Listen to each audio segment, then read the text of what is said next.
Skyrim lets you marry someone for a single gold coin.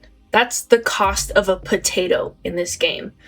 It also lets you marry someone right after you beat them in a tavern brawl, and somehow, those aren't even the most unhinged options. In this video, we're diving into 5 Skyrim romances that range from uncomfortable to genuinely unsettling. And the deeper we go, the worse it all gets.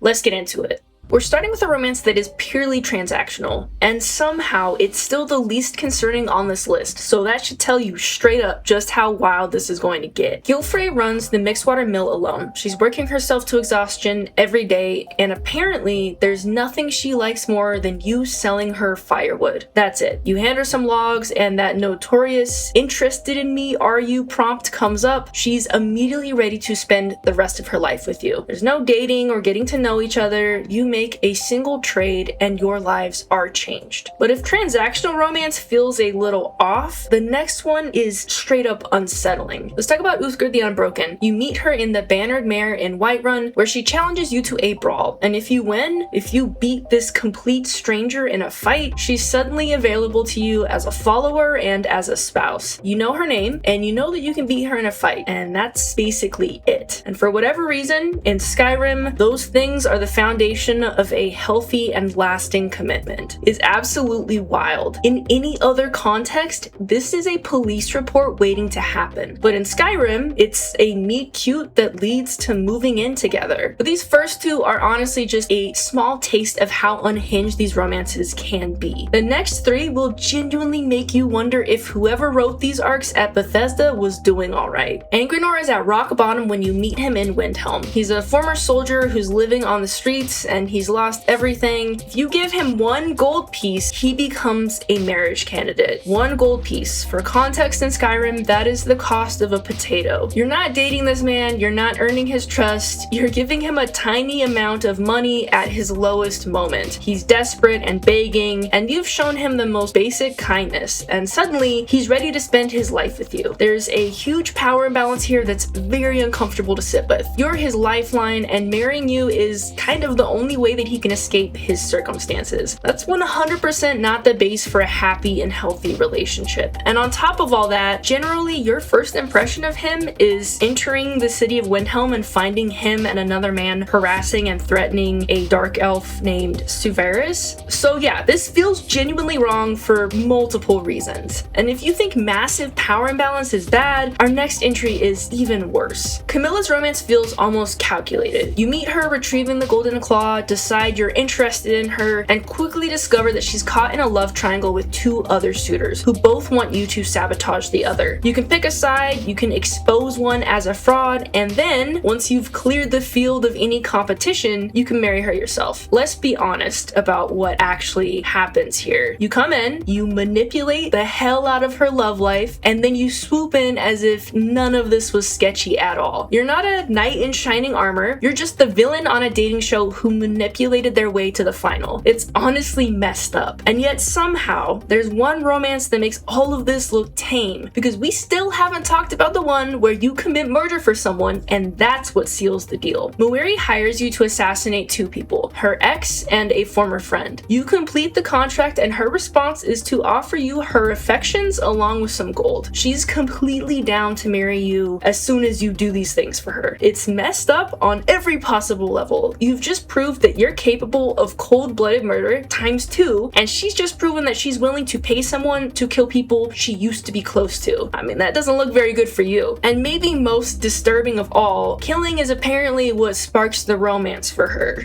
I would stay far away from this. This is not a love story, it is the start of a true crime documentary where you're both the bad guy. I'm not sure that there's anywhere creepier to go past here. I really hope that there isn't, but I guess that's what makes Skyrim's romance system so disturbingly fascinating. The deeper you dive into it, the more unhinged it gets. What starts as, hey, that's weird, spirals into, this is just straight up unhinged. Which of these romances disturbed you the most? And did I miss a romance that's even worse? I really hope not, but please let me know in the comments. If you like more content like this, please like and subscribe, and I'll see you in the next one.